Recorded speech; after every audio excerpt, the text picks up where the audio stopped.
It is the Monday Mornings with Mitch podcast. I am your host, per usual, Mitch Morse, and I'm joined always by Casey Hahey. Case, how are you, bud? I'm good. Season 2 is on the way, so this would be episode 2 of season 2, not including the live ones that we've had, which has been tremendous. Awesome. Everybody that has joined into those has been so awesome. But we have a killer guest. We do. For this episode, a guy with a lot of demons, but we like demons, don't we, Mitch? We sure do. And Casey is, of course, talking about my first ever quarterback in the NFL, a man who I owe a lot to for helping me navigate the ins and outs of being a center, what all pertains to being a professional football player. I mean, the things you should have seen this guy do when it came to allotting his time to be the best version of himself as a football player and a father was pretty profound. And it's been well documented in regards to how Patrick Mahomes learned from this man. Alex Smith is an extraordinary person, and we have the privilege to sit down with him, talk to him about many facets of his life, and we rehash some old memories, chat about some of our buddies that we might share in common, and we just have a blast. So please sit back, relax, and enjoy this episode of Monday Mornings with Mitch featuring Alex Smith. I've got a long list of real good reasons for all the things I've done, and regret is just a memory written on my brow, and there's nothing I can do about it now. Not much introduction is needed for our next guest. 16-year NFL vet, 3-time Pro Bowler, 2017 leader, a passer rating NFL leader, and of course a father figure to me coming into the league. I want to apologize now. I should have gotten on Xanax earlier in my career. It took me till year 7 to do it, so he had to deal with it. Please welcome to the show a good friend, Alex Smith. Yeah. Thanks for having me, fellas. Appreciate it. Where does life find you right now, my friend? Dude, I'm home. I'm back in the Bay Area. My wife, I married a Bay Area girl, so I'm back in the Bay Area. There's obviously why. I played for the Niners for 8 years. It's kind of like started my career, and it's the longest I played for any organization was here. And so kind of, wife makes all the decisions. There wasn't much choice in the matter. We were coming back here, but no, I love it. I love the Bay Area, so it's good. And just kind of, dude, like trying to figure out life after ball, man. It's a unique. Journey. And so this is year 5 for me being out now. And I mentioned before we started recording that I got a freshman in high school, which is weird. Ew. So dad, number 1, and then obviously trying to figure out the rest as we go. Right. So like you've been out for 5 years. You got a really awesome gig. Congratulations on the contract extension, dude. Well deserved. Yeah, thank you. It's fun to see you out there, and you're so well spoken and all that stuff. But is there still do you still have the novelty of being retired? Like, is that still something that you have to navigate? I think, I think I don't know about for you, but like a little bit like, it's like, well, what are you doing now? Right. Like, I don't know. And you I played a long time. I was lucky enough. I don't have to do something. Right. But like, you can't do nothing. I don't want my kids to see me do nothing, and like there certainly was like a detox when I first retired. Like, yeah, I played a lot of golf for a while, but like that, I could. That's not sustainable. No. And so, yeah, like what next? And I never thought I'd be doing TV, man. I never this was. I didn't even have social media when I played, dude. Sure. This is the last thing I really valued, my privacy. Never thought I'd be doing TV, and loving it right now, which is crazy. Love like what I'm doing. Love who I work with. With ESPN, I'm doing the Sunday countdowns. Like, I only talk football in the fall, right? Like, Super Bowl will be my last working day, and I get all off season to take a break, like, and then opening day next year, I'll start back up. And so, did I enjoy?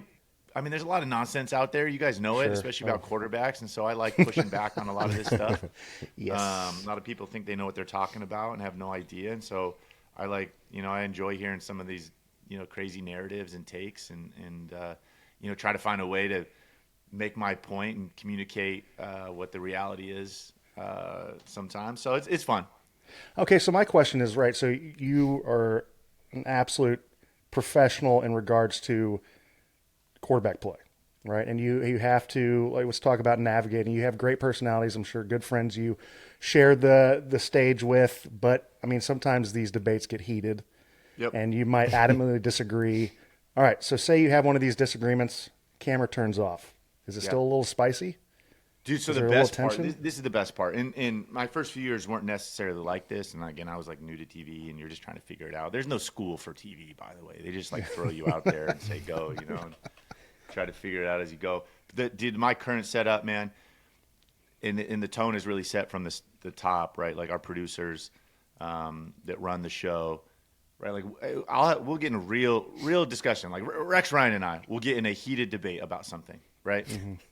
That will be very real, right? Like it is not forced. It is, I feel this way about something, he feels the other way.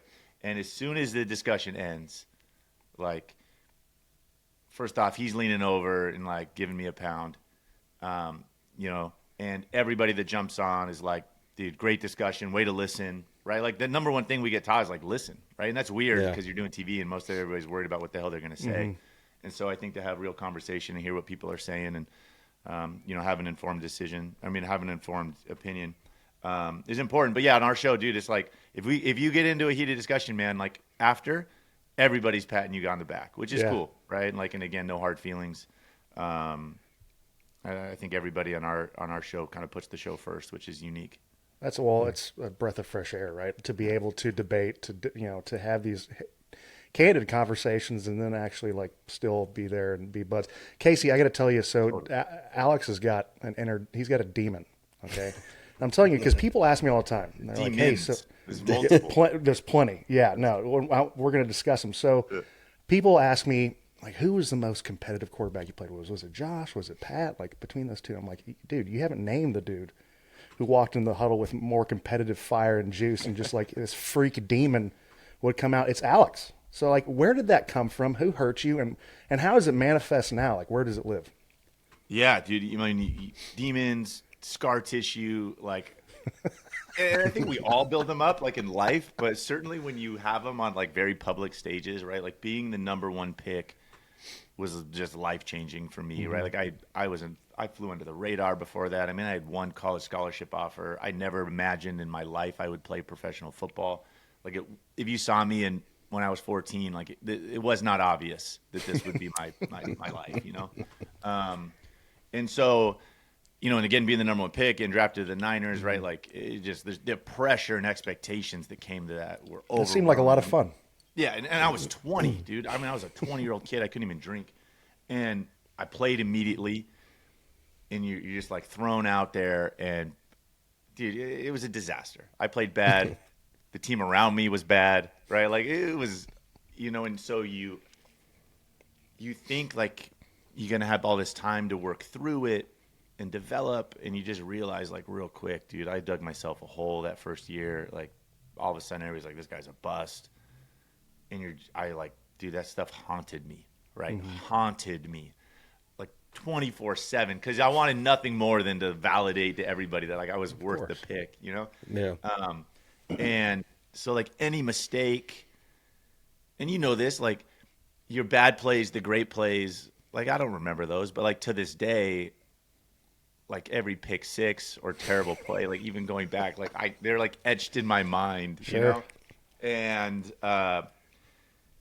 you know, for me, I worked through that a lot. It took me a long time to work through that mentally, dude. Like, I'm talking, like, 5-6 years. Mm-hmm. And finally, at the end of my time in San Francisco, you know, playing for Jim Harbaugh, that was kind of a crucial couple of years there that really helped me kind of from a mindset standpoint, like, dude, just get back to, you know, get to a better place, right? Mm-hmm. And then when I got traded to Kansas City, it was like there's not many times you get a second chance in life, right? Like when I got traded to Kansas City, they had the number one pick. They were the worst team in football, right? They had won 2 games the year before, which was the same thing the Niners had done the year before they drafted me. And so, you know, I was 8 years in at that point, and I really felt like I had learned a lot from that time, and I was like, let's go, man. I got to Kansas City, obviously playing with Andy and that whole regime.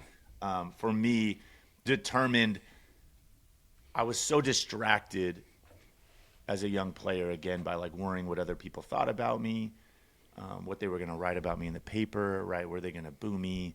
I wanted everybody to love me so much. Of course. And like by the time I got to Kansas City, and certainly I think the things that I had learned and grown from, like I really hit rock bottom in San Francisco at one point.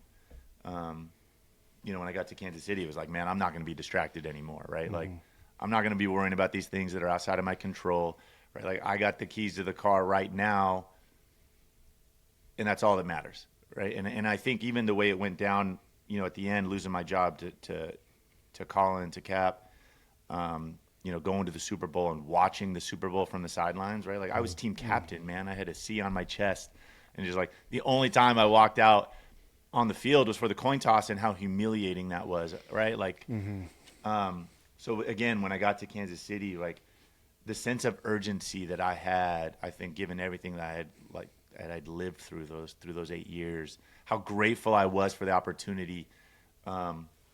Like how fleeting I knew it was. Like I was not going to let it go, right? Like I was not going to waste it, I think, when I got to Kansas City. And I think that mindset is part of the reason it was probably the best 5 years of my career. Right, like I was in so much of a better place because of everything I'd gone through. But I all those demons and all that scar tissue came with me, right? Like it's hard to work through that stuff in such a public forum, like when you're a quarterback and at the podium and got the ball in your hand every play. It's hard. The weight of expectation, falls on every person's shoulders. I can only imagine that's exacerbated, like you said, with the circumstances you were presented in San Francisco. Man, it was kind of fun to see. And when I came into the league, you were already, I think this was year 11 for you, right? It was 2015. Yeah. It was year 11. I walk in, Casey, they had lost my luggage, and someone told me it was a good idea to come into in suit and tie. So I was the only dude walking in a suit and tie. You feel like an idiot. Alex was always so kind and present and very helpful. But he would always also come back in these off seasons just like insanely tan, which was sick. And then he would also be doing these insane training regimens. And like this, he was the first one that ever was like doing this like diet where he'd put butter in his coffee and be like, this is going to hold me over till about 4 p.m. And I'm like, what the fuck are you talking about, dude? Yeah. Like, so I feel like you're always trying to do cutting edge. And then he would do this thing where we all one year found this like food sensitivity thing, and we all did it. And it was like, it lit up red, yellow, or green. And red was the stuff you don't want to touch because your body can't handle it. Yellow is like, you're all right, deal with it. And green's like good to go. And for most of us, it was like there's 5 or 10 stuff on red, 20 on yellow, and like 70 on green. And Alex is like, I want to do that. So he does it. This dickhead goes in there and does it. And he has 0 red, 0 yellow, 100% green. So God bless him with something. And he was always cutting edge. Tell me this. Is there any like new fad or anything? Because I feel like if we're going to learn something new for the cutting edge, like I feel like you got your finger on the pulse of this. I don't know if anything's cutting edge. I did do the intermittent fasting. I did the bulletproof coffee for a long time, right? Like all those years in Kansas City, I was like die hard. I loved it. And it was a bit of like for me, I'm 6'4", but like I'm not a big dude, right? I'm not Josh Allen. I don't weigh 240. I never will, right? Like at least from a healthy standpoint.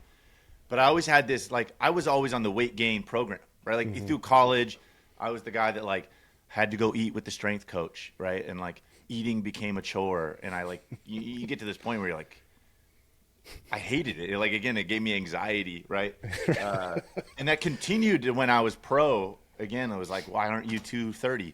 And it's just like, I'm not that build, it's just, but I'd finally, by the time, again, in Kansas City, when we met, like that ship had sailed, right? I was like, I will never will, and nor do I care to anymore. I'm going to be strong. I'm going to do what I want. Right. And like, and so and now I'm like at the other extreme where I'm like intermittent fasting. I'm probably too lean at that point. Like when we met, like, doing fun training in the off season. The rocks underwater, dude. The rocks underwater was freaky. Yeah, cool, I did rock running, dude. I spent the off season in Hawaii, so I would do these crazy off season workouts, like, which were amazing. But then I like fast forward. Sorry for the long story here. I break my leg obviously in Washington, and it's this crazy 2-year journey. Well, I'll never forget. Like, I did a lot of it at this military center down at the Center for the Intrepid, and there were these military docs and physical therapists that had become the experts on this kind of thing, like traumatic leg injuries. And I'm telling them I'm still fat. I'm like, I fast. I do intermittent fasting, bulletproof coffee kind of stuff. And they're like, not anymore, you don't. And they're like, They're like, dude, you need to eat your body weight in protein every day. And they're like, we want you to do it in like 5 to 6 different servings, different bullet, and you need every single day your weight, and like you need to be as anabolic as possible, right? Like what you've gone through. And so no longer fast, still kind of on this, this is kind of this, obviously recovery program I was on, trying to get everything maxed out from a body standpoint, like optimization. Dude. And so if there's something I currently still sit with, it's like that, right? Like I'm obviously trying to eat more and more protein. It's like never enough. I'm not quite sure I hit it every day, but like it's certainly the goal. You got a lot going on.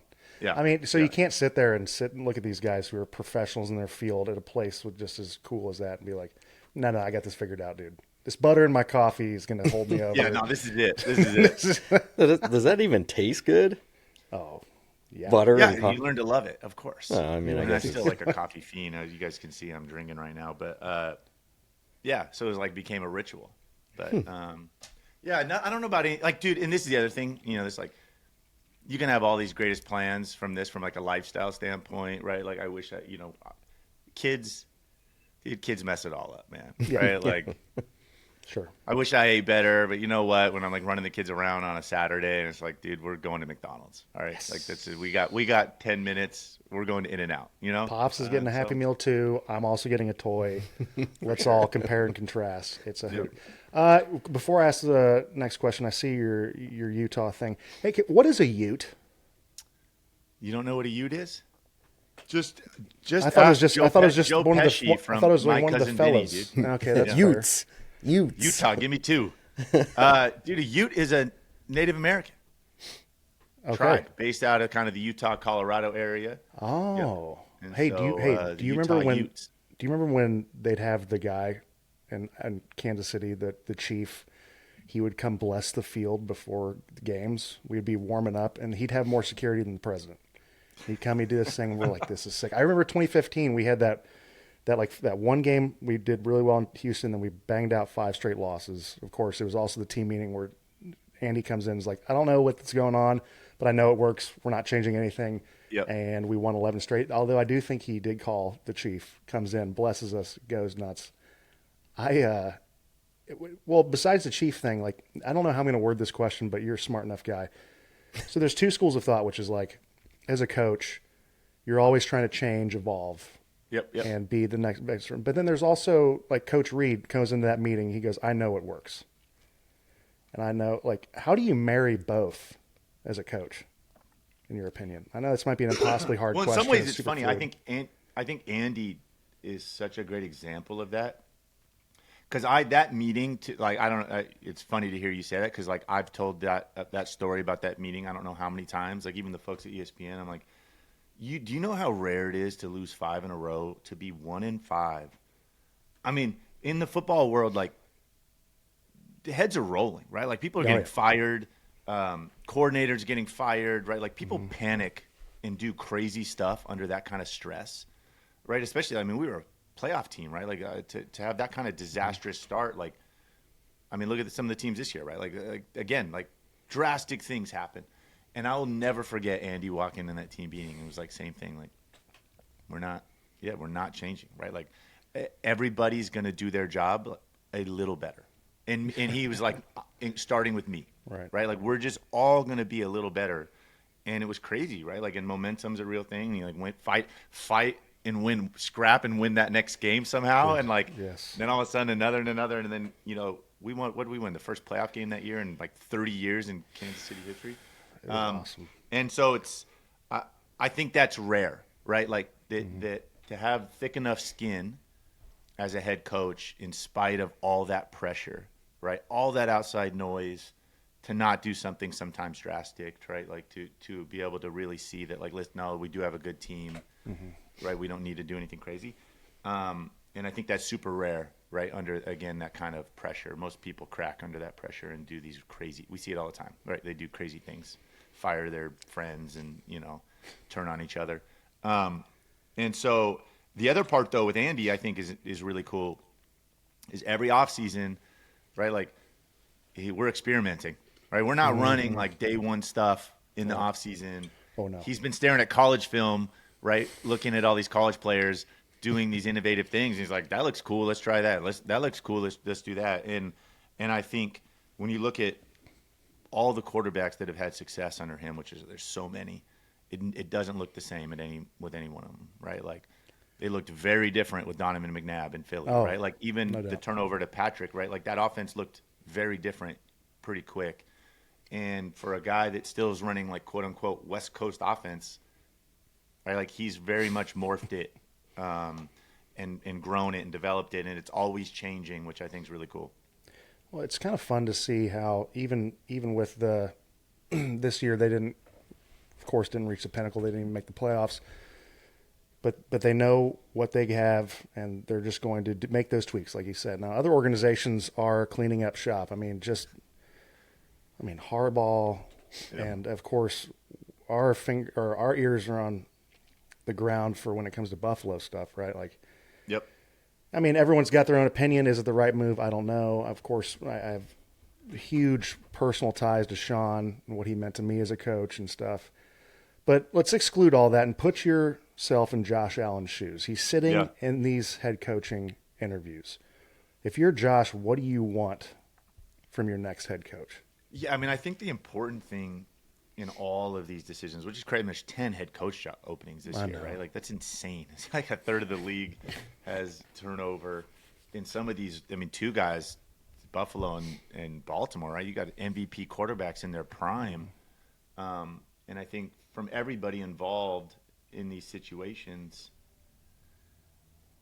it needs to be about the team first, right? Like as amazing as Josh is, and as amazing as Lamar is, right? Like we've got to make the best hire for this team to have success, right? And it's not necessarily, I think this is the problem in both those places, is like the focus has always been on them and the weight is always on those two guys, right? And no, let's hire the best head coach possible, right? Like let's put together the best staff. It may not necessarily be an offensive guy, right? Like this may not be, certainly Baltimore obviously did hire and went defensive. These guys have been MVPs respectively, both with non-offensive head coaches, right? And so, and both of them kind of in this Super Bowl or bust mentality, right? Like I love Sean and John Harbaugh, and both get fired after having so much success. And so it's crazy to think about those kinds of expectations, right? And I don't know if is that the right mentality from Super Bowl or bust? Like clearly we'll look back at this in a few years and say yes or no, based on both those organizations. But if you're Josh, and this is so hard because you're there to play quarterback, man. Like I've never sat in an interview and hired a coach, right? Like, right. They obviously are going to want his opinion and value it, and I love that. But he's probably like, man, just hire the best guy. What do I know? Phillip Rivers. Phillip Rivers. Jeez Louise. He's getting interviewed right now, I think. I don't hate that, by the way. I'm not going to lie. Listen, I don't either. I've gone against Phillip a ton over the years. I know him really well. If there is a dude that can make this jump, it's Phillip Rivers. I agree. Right? Like if there's somebody that could go do this immediately, and what does it hurt to hear what he has to say? Yeah. Nothing. Well, if anything, he could just air it out, right? Yeah. Alex, we've had some crossover with teammates. Also had some 6 degrees of separation Kevin Bacon moments with some teammates of yours. I'm going to rattle just 2 or 3 people off, maybe 4 people off, and I just wanted to get your guttural, visceral reaction for these folks, okay? Okay. Let's start off with Justin Smith. Oh, God. Wait, when did you play with Justin? Never did, but he was a Missouri guy, and there's Mizzou. Okay, we're going to the Mizzou. Around Jeff City, baby. Jeff City. He moved to Florida. Did he? Is he in Florida now? He's in Florida now, yeah. Well, Dude, I'll tell you. Cowboy. He had become Cowboy by the time he came here. Bro, I played with him. He went all pro at 2 positions, I think twice. Do you know? I actually was an all pro voter this year for the first time. And by the congratulations. way, It's hard. There's a lot of pressure on that, right? Like especially dude getting O&D linemen, right? Especially offensive linemen, interior offensive linemen. Totally. Anyway, Justin Smith, like to think back, and this guy went all pro at D tackle and D end, like as an edge rusher. He was a monster, just an absolute monster, and hilarious teammate. Like he's one of these teammates, an all timer you'll never forget. Like we would come in off a walkthrough in the morning, like after practice, dude, and he would go immediately into Ferg's office. Immediately. So Ferg was our athletic trainer for everybody out there. He would go into Ferg's office and he'd get on the computer and he'd be checking stock prices, right? Because he'd be doing his investments.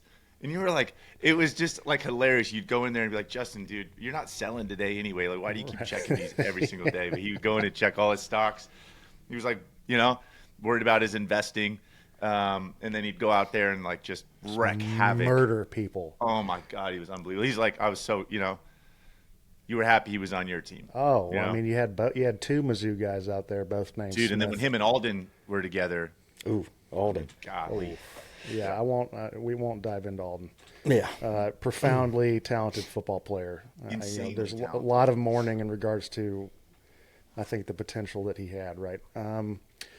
There's a story about Justin walking in to the strength coach's office at Missouri, who was actually David Tobe at the time. Was the strength coach? He was the strength coach in Missouri. Okay. Walks in his cowboy boots and tight jeans to Wranglers, and he goes, "Hey, what's the Missouri power clean record?" Yeah. And Tobe tells him. Walks out, does one warm up, and in his boots and jeans breaks the powerlifting record while he's a senior at high school. I don't not believe that. Right? He Dude. was just insanely strong. Another guy with dude, insane. I got a story for you here. Please tell me. Justin Smith story. So we had just signed him as a free agent from Cincinnati, where he played kind of outside linebacker, D end, right? And we signed him, and it wasn't long after. Obviously, he kind of made the transition. He moved inside, but our left tackle is Joe Staley, and Staley at that point was still kind of. Still think a bachelor, and so like he had a house. He had been here for a few years, and so he'd let some of the younger offensive linemen kind of live with them in the off season. And so again, it's off season, and I don't know how this happened, but like we end up having a team gathering, at Staley's new house, and it was like a nice, really nice house here. But Staley's out of town again, and so some of his roommate kind of O-lineman buddies were there, and somehow this function's happening. And he had just bought it. It was nice. Had this great backyard and pool, and like and he had this like sunken fire pit. And so we go over there, and like everybody's having a good time, and Justin's there, and we're like like one thing leads to another. We end up we stay there longer than we were probably supposed to. It turns into nighttime, and he has this sunken fire pit right in his backyard, and so I think he had some firewood there, and so we light a bonfire kind of thing in this like sunken fire pit, right? And again having a good time, and we run out of firewood, right? But we're kind of in a state where like no one's where the hell are you gonna go get firewood? It's Northern California, right? It's late, everybody been drinking. Yeah. This is not gonna happen. And he had all this really nice teak furniture, like pool furniture back there, dude. And Justin Smith, like I remember, like it started. He had this like weird little teak bar cart kind of thing outdoor. It was kind of funny, and so he had this little like ottoman little teak thing that first went in the fire. Like was like the first thing thrown in when we were like low on wood, dude. And when this teak furniture, bro, it lit up like it was like damn near an explosion. It was like whoa, right? Well, that lasted. It was like super cool. Everybody's like, like idiots. Well, it burned up in about 2 minutes, and then quickly the bar got thrown in, right? Like, and then that was bigger and it was huge, and there's like ridiculous flames. Long story short, like it wasn't very long that like we ended up burning all of his brand like the teak furniture in his backyard, like.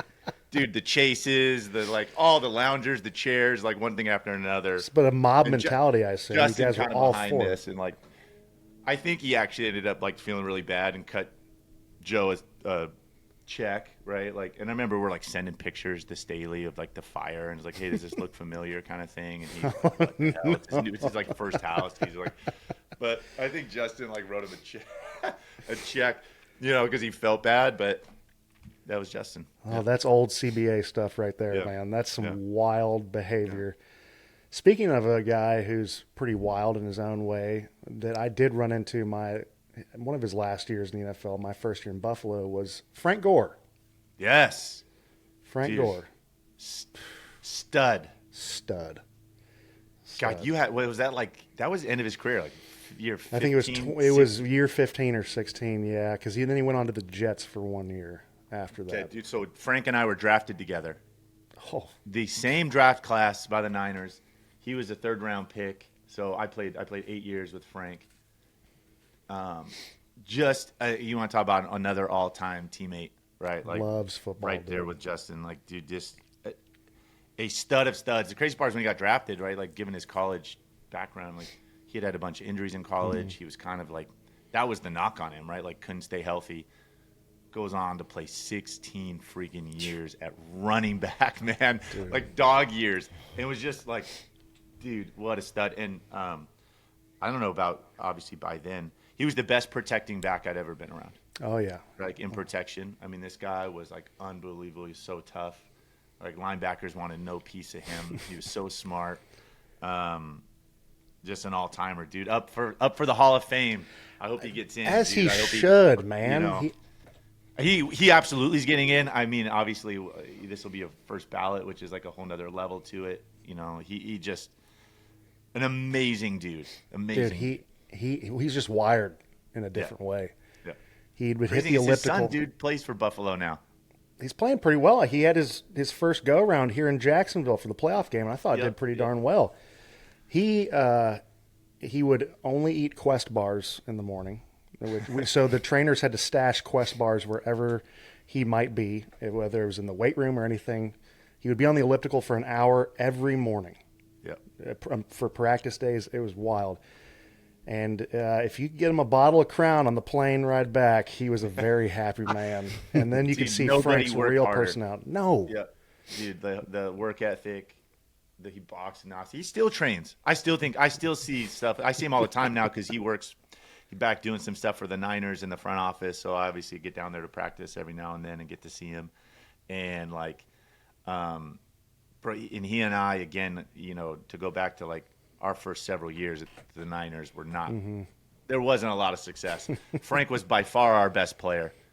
And Frank was such a competitor, man, right? Like we were getting our ass kicked in games, right? And like you'd come in and Frank, man, just like, he was all in. Yeah. All in. Like, you'd come in, the tears were flowing. Like, if we lost or had a bad game, like, he could have played amazing, which he did almost all the time. And, like, dude, this wasn't, like, a job for him, right? Like, again, like, he'd be in there, like, the tears were flowing. Like, he was just such an amazing competitor, right? And I think sometimes, like, people think pro sports and, like, you're just there for a check. And it's like, nah, not Frank, man. Like, he was, like, this guy, heart and soul in it. And just all-time teammate. So they would give him a vet day, and every person you talk to who gets a vet day, they want to take the padded days off. Yeah. That man did not. He was like, if there's pads on, I'm not missing that practice, which is like, dude, I'm in year 5. I'm like, please, for me, like, I'm putting it in perspective. Please do that for me. And any play that he ran, even if it was an outside zone or a tots, he found a way to make it between the tackles. If he could get through the A gap, that's what Frank Gore absolutely loved. Dude. All right, pad level is ridiculous. Just and his feet, man. Soccer shoes, soccer cleats, always like I'm barely shoes. The man was it was cool, and then you could like earn Frank's trust. But he was always nice, even if we hadn't played. But if there was like one pin or pull where you laid it out, or you put a cut, or you put your body out there, you were in with Frank. Yep. And I thought that was really cool and something that I think spoke a lot about his character and how much he loved football and what he deemed as playing worthy. Like, this is how you play the game, and if you do there was a like a right way to play the game with Frank. Right? Absolutely. And it was intimidating. I mean, Frank Gore being back there was kind of cool. Last guy, speaking of intimidating, so he's my class. Okay, and I think if he didn't start with the team he'd started with the first 7 years in the NFL, would have been in the Hall of Fame contention. And that's Brandon Scherff. Because the man, they broke the mold with the dude. I had no idea. You guys are the same year out of college? We are, yeah. He's a fellow college tackle, right? Yeah. Same as you? Oh, one of the nastiest college highlights you'll ever see. Disgusting. Dude, another fellow. Did you, by the way, I mean, this is funny because, right, like, you went left tackle to center? Yes. Yeah. And you know who had to take that burden? You did, buddy. Yeah, but, dude, Brandon, I got to obviously – when did I mean, I probably met Brandon in year 5, 6 then because it wasn't long after he left Washington. And obviously got traded there. And, again, he was, like, probably our best player at that point at guard and just, like, you know, all Pro Bowler every single year, just absolute stud. And, dude, you know, you obviously know him, like, the most understated, and he would, like, you want to talk about, like, just taping it up and going out and playing, like, some of the injuries and shit that he played through and his knees and his hands, and it's like, I don't know how he's still suiting up on Sunday and still going out there and then playing at that level. And he's a guy that, like, when you played with him, because of, like, his, you know, the way he brought it, and Frank was similar, like, you didn't want to let him down. No. You know what I'm saying? Like, you just, like, did not want to let him down. But he, another guy that was, like, just made to play football. Like, there's no doubt. This man, and also his body was just remarkable, right? One off season, he just decided to stop drinking beer and switch to bourbon. Still a lot of booze, in my opinion. He dropped 8% body fat. That's just like, but also the guy, like you said, he's just tough as nails. So our first game together is Miami. He tore something in his shoulder and bicep. Maybe, I don't know what it is, but like, hey, you know, you're probably done for the season. He's like, no, I'm not. Yeah. Give me 1 day. So he took 1 day off, and then it would be funny because it's not funny. It's funny now, but because he would do the silent cadence, right? And, you know, there's different ways to do it. You tap. But like halfway through a game, his arm would go numb, and he'd just be like, go now, hand, go.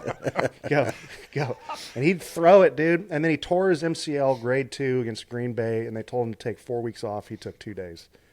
And yeah, like you just don't see that anymore. I couldn't do it. I'm soft as baby shit. Like, this dude is remarkable, and he's got a great personality. Like, he's one of one, and of course a very intense relationship.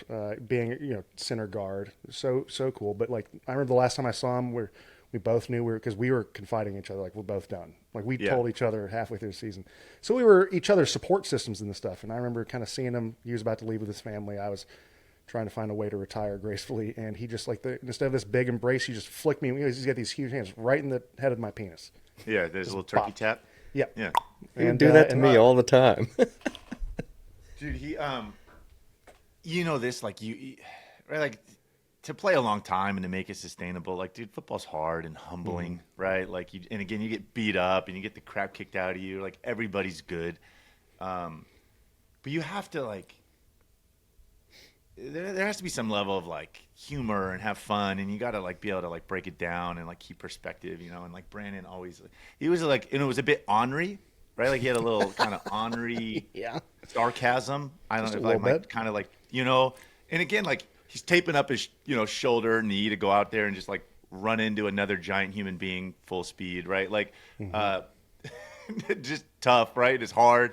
But, like, he just, like, in the training room, or when he'd be going through this stuff, or in the huddle on the sideline, like, yeah, just, he was, like, always quick with, like, just a nice sarcastic comment. Oh, you know, just to, like, keep if he didn't run the ball, if there's like a 3-and-out all passes, he'd tell you. Yeah, he'd tell you his opinion. Well, I think Bill Callahan damn near broke his body in half. Dude, yeah, well, that was, I mean, I got to see Bill there in Washington live in action, and it was like, those O-linemen were out there an hour before practice with the bands on, just getting just extra individual work, dude.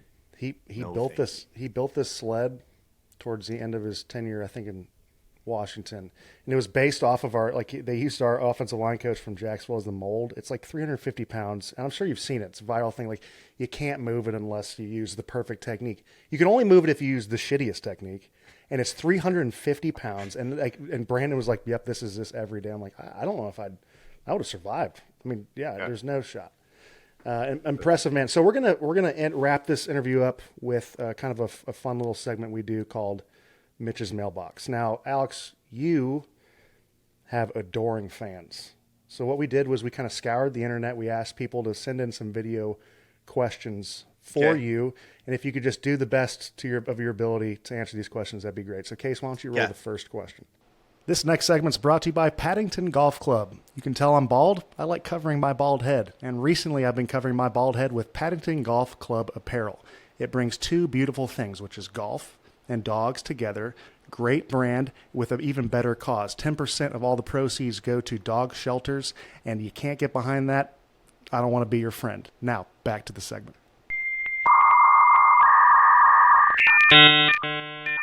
Hey, Alex, this is your old coach, and I got a question for you. What was the name of the third down pass that you completed when we beat the hell out of Texas A&M in Salt Lake City in 2004? What is the name of the pass play? Take care, brother.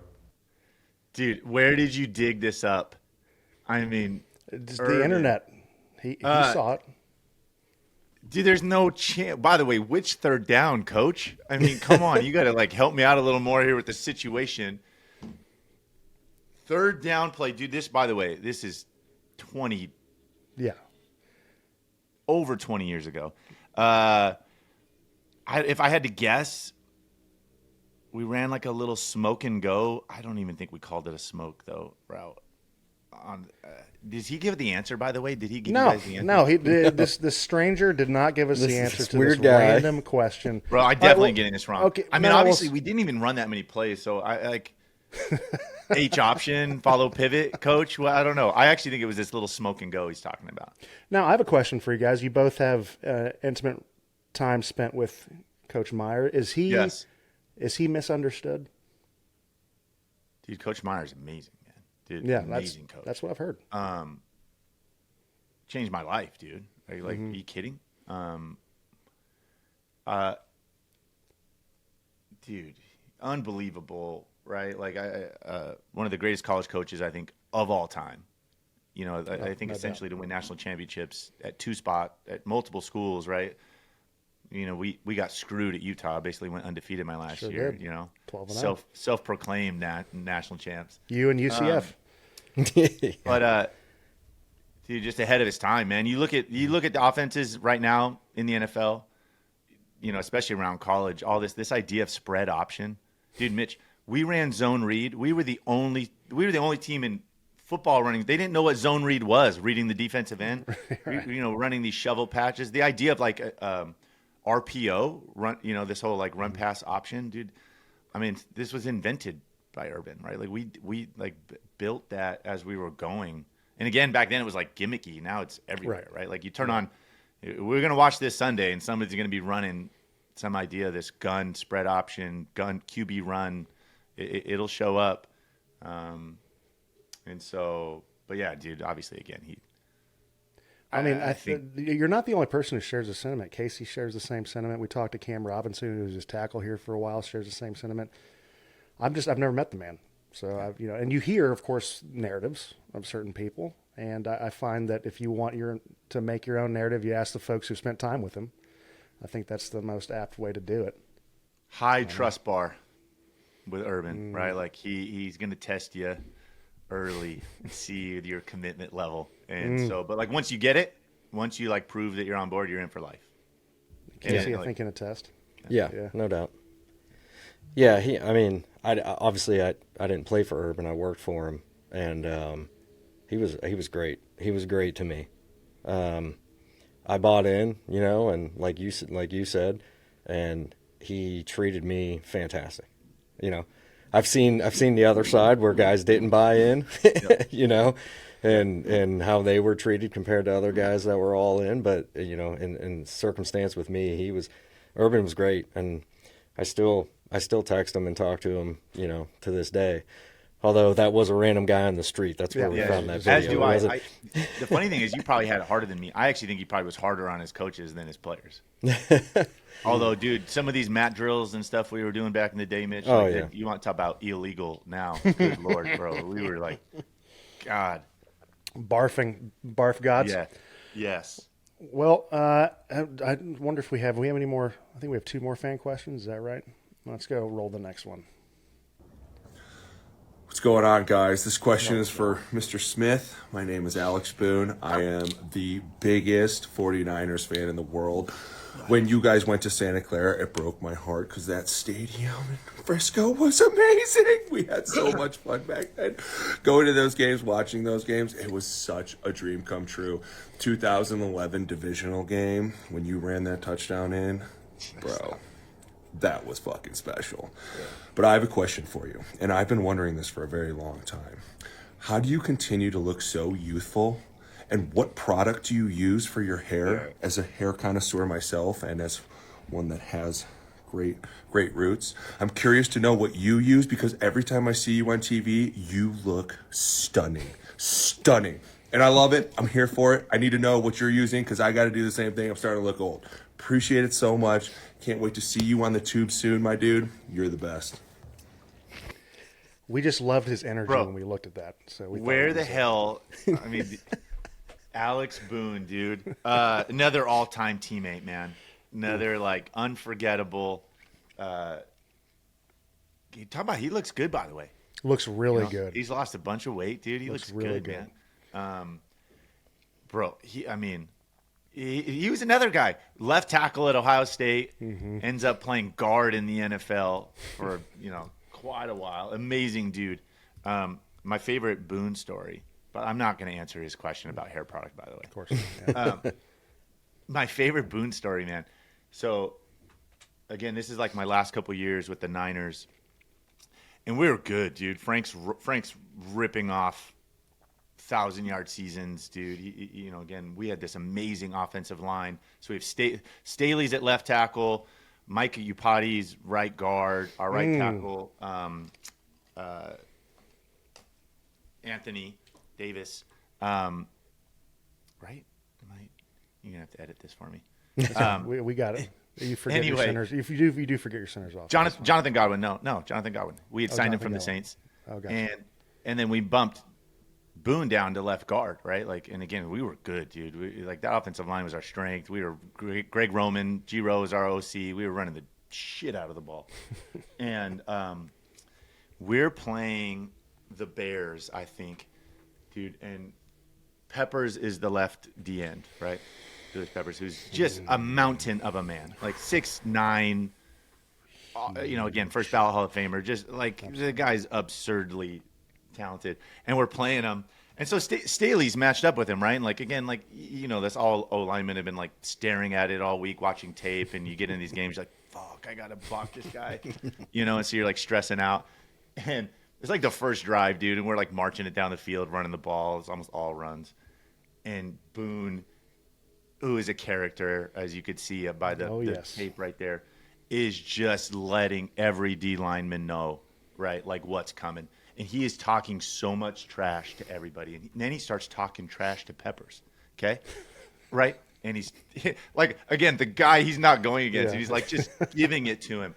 And I'll never forget, Staley gets into it with Boone, right? Yeah, so, Staley comes at him, is stop talking trash to him, right? Why would you want to wake up this monster? Dude, and Staley had subscribed to the whole, just maybe tell these guys how great they are, right?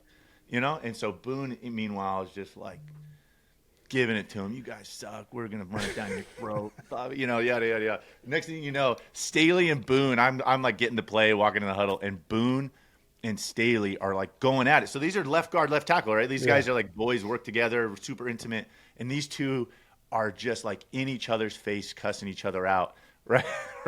That's honestly that is cuss worthy though. I am 100% on Staley's side. That's insane behavior. So Boone's is a nut, but he had this edge, right? He played with this, and it's just it was fun, man. You'd walk into the huddle, he was a character, sidelines, unforgettable. I've interacted with this fan once or twice. First of all, he's extremely charismatic, right? And he's unapologetically himself. You want to be around him, but at the same time, every other word that comes out of his mouth is like, oh my God, this is insane behavior. And honestly, Julius Peppers might be the most intimidating person in pads I've ever seen. I think about that Green Bay game, week 3, when it was not the most fun game to play when we went down there and in 2015, Monday Night Football. Yep. Just seeing him in person, I mean, I thought about going to the locker room, calling my mom.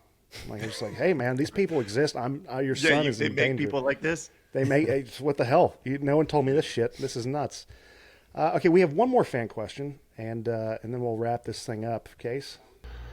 Alex Smith, what's going on, brother? Travis Kelce, Cincinnati Bearcats, go Cats.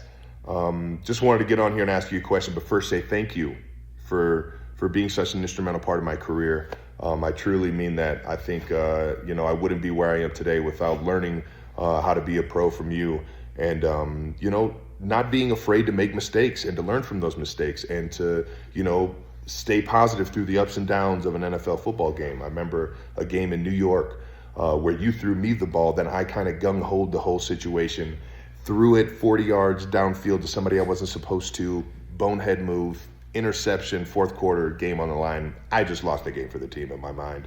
You come over to me as I'm hanging my head, you tap me on the chest, and you go, dude, just think of it like a punt. It's just like a punt. You're playing field position. I was like, even though it was second down, field position, defense gets a stop, we get the ball back, we go down and score and win the game. And that's the mentality that you helped me develop no matter what stupid decisions I make through a football game. And thank you for that. And, we didn't get the ball back. We lost that game. And it was definitely a huge part of me throwing an interception. Was there anybody in your career that made you feel like it was okay to throw an interception in the fourth quarter, as long as it was like with good intention? All right, now. Miss you guys. He looks wildly familiar. Yeah, dude. Who was that? I found him roaming around a alley in a dive bar outside of Cincinnati. Golly, dude, as he's telling that story, I'm like, I thought we lost that game, and we did. It was correct. Okay, dude. Let me see. I mean, he again, right? Like you've gotten some amazing people on here, right? Like an all timer, dude, all timer. And I got young Trav. I had him for his first 5 years. Mm-hmm. We drafted him. I got traded, and we drafted him like a couple months later, and immediately it was like, I mean, they were excited about him, but it was kind of known this guy's got some knucklehead in him, like even at that point. And dude, I don't think people. Well, first off, he didn't even play that first year. He had microfracture surgery on his knee, missed that entire first year. But dude, you want to talk about? I think I probably learned more from Trav than he learned from me. As a quarterback, like your timing and precision in the passing game, like they go hand in hand, right? Like I need to know that you're going to be in the right spot at the right time, and so that I can throw the ball, right? Like, and trust that you're going to be there. And Trav, dude, this guy that like used to play quarterback, I think he got recruited to Cincinnati to play quarterback. Had such a good feel as a tight end, right? Like, dude, who he was going against, who his matchup was. This guy never ran the line on the paper, right? Like ever. He never ran the right depth. He never like the right cut. He always like zigged when he was supposed to zag, sit, right? Like he just had this like amazing feel. The crazy part was he was always open. Like, dude, always open. And I'll never forget, dude, it might have been honestly in that 5-game skid when we were losing all those games. I'll never forget. I came in, Nagy called me in and was like, dude, we're going to watch this game like unemotionally. Let's just go over the game before we had lost. Let's just like unemotionally see like how we can get better. And I remember it was like, you're going through all the plays and you're looking and like the number one takeaway from the game was like, Travis is always open, right? Like even when he's not supposed to be open, right? Like, hey, he's got a corner here. It shouldn't work versus this coverage. But like, dude, he ran it at like 8 yards and he sat it down and he was open. And I'll never forget like the number one takeaway from Nags was like, well, maybe we should get this guy the ball more. And like when in doubt, let's throw this guy the rock. And so, dude, and there's like, honestly, there's times where he like completely ran the wrong route and I threw him the ball and it would be like these huge plays, and you'd come back to the sideline and Andy'd be like, what were we doing? And you're like, I don't know, dude, he was open. And so he, dude, amazing dude. Amazing dude. I don't know if there's anybody early on in my career that ever made me feel good about throwing a fourth quarter interception, though. To answer his question, I don't think that person exists. I do remember Travis being heartbroken again about that play because he got to, this guy was a quarterback. Like, Travis can sling it. And he gets this one opportunity to throw a pass, and he screwed it up, I mean, oddly enough, Mac Jones used to say that too. Oh, yeah. When he was with us at the Jags, he'd go deep ball downfield, and it'd get picked at like the 5 or something. He'd be like, all right, well, boys. good punt. It's punt. Yeah, Let's get off the field. Yeah, Good punt. Now, Travis, and forgive my camera, decided to putz out during what a beautiful answer by Alex. I will say this. Knowing Travis early in his career was a hoot. So I remember there's this one time we would just, in the OTAs, we'd have a few days off on the weekends, and he'd call me up one day. He's like, hey, he just signed his first contract. He's like, hey, I'm going to go buy a couch. Why don't you come with me? I'll come pick you up. I'm like, all right, this isn't going to be a normal couch buying situation. I have to be there. And I'm in the back of his car, and he's got this weird looking projector thing. What's this? He's like, well, no, I was just like a Guitar Center. I'm like, why the hell are you at Guitar Center? He's like, I just picked up a smoke machine. And he told me how much it cost. Damn near made me throw up. And I'm like, okay, that'd be fun. So we go buy this couch, a really nice couch. And then we end up going back to his apartment. And for some reason, we put the smoke machine on, and we did karaoke for like 4 hours in a smoke machine, just a few of us. And he took a vote. This was like year 2 or 3. And then right when I retired, this is just the interesting thing about Travis is that he has these relationships. And no matter how much his life has changed, which has been profoundly different, right? It's a whole different stratosphere, right? Yeah. He still has time to text you back. He still has time to kind of give you the business, feel like you have a personal relationship. And he sent me that video when I retired of me, which I hope he crashes and burns because that video sucks, of me on his ottoman with the smoke machine going on, singing God knows what. But I think that's just it's a mysticism of Alex, or not Alex, I'm sorry, of Travis. It's you know this, right? Like, this, and I try to tell people this, like, given the level of like stardom that he's had. I mean, obviously, again, he's like arguably the greatest pass catching tight end ever, right? And again, he may be the most recognizable NFL player at this point in the country or the world. And like, again, I can remember back to like when I first met him, and even his first touchdown catch when he like broke into dance. Like good dance in the end zone, right? And you're like, dude, this is a big ass tight end, dude. And he just like breaks into like, and he was just so talented. And then he was so witty and so funny and such a genuine dude, right? Like, I think that was the thing that like, I just think he was so like, there was like nothing he couldn't do. I felt like, right? Like, again, this guy was like, could connect with anybody, was like insanely talented, right? And not an accident. Right, no. Like he's where he is. Like it's not it's just who he is. Like 100%. It's weird to see your friend get this stardom, and know them as like you knew him as his first few years, right? Like, maturation process is a beautiful thing, and he's still stayed genuine. I think that's the apt word to describe him. Yep. And another person who's genuine is the man we're talking to, Alex Smith. I have to preface this. Before I let you go, and preface isn't the right word, but I have to address that. I hope, one of my favorite people of all time is your wife. Liz she's awesome, dude. And her ability to, take people under their wing who might be struggling. Like, I don't know if Katie was struggling, my wife, but I know that she cherished that relationship, and Liz was so kind, and I appreciated that always. And I know you guys have gone through, my goodness.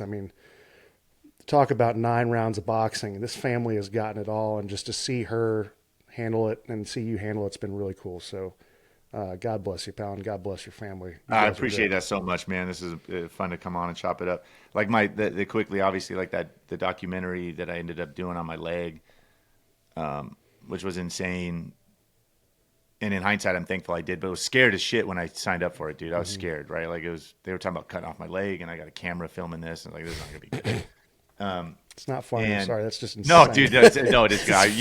It's one of those things like if you're not gonna laugh, you're gonna cry. You're gonna Know? Like, yeah, and but like I am so incredibly thankful now for it because like people out there got to see like how lucky I am because my wife is the star of the show, right? Like and Superstar. I don't, dude. There's no way you want to talk about demons and scar tissue and like then you start again family and kids and like. There's no way it works, let alone my leg and the injury. Like so lucky. And so I appreciate that. I will pass it along. And again, I do know how lucky I am on that front. Yeah, okay, good. Sure. That's all that matters, man, because she is a superstar. Yeah. Well, wildly funny, too, man. She's a hoot. Hey, were you going to be out at the Super Bowl at all? I am, dude. It's home game for me. Are you going to be out here? We're going to be – we somehow finagled a booth on Radio Row. I don't know if you do that stuff. Oh, fun. But Dude, you guys we'll take- be out. We'll be out. I'm taping. sure at some point I will be there. So I'd love to put my paws on you, pal. let's go, bro. Yes. We'll have a cooler with We're gonna have a drinks cooler at for our you. table. Dude, it's honestly, you guys like, I'm sure you get a bunch in. You'll get a bunch of recording, huh? Yeah, I think our biggest thing is we're fairly self-aware of like I think we're going to grab people who are just looking to do some stuff, and we're going to try to make it as fun as possible. You know, we're not going to know every single person. We'll try to make it some fun games, have a few beers, hopefully not be wasted by the end of each day, but have a good time. Can't guarantee that. Dude, I think it's smart, man. Yeah, I'm sure I can. at some point, I'm going to be there. Obviously, like Radio Row, and I'll please, swing by. please, that'd be awesome. put your paws on. Yes. Alex Smith, thank you so much for joining us, Bro, my friend. stop. God bless Stop. you. Truly, you're the man. Until Thank you. next time, buddy. Hopefully, we can have you on in the foreseeable future. Yes, out of a different absolutely. Camera. All right, I appreciate you, Doc. I'll see you, buddy. Take it easy. That's man. Alex Smith. And there's nothing I can do about it now.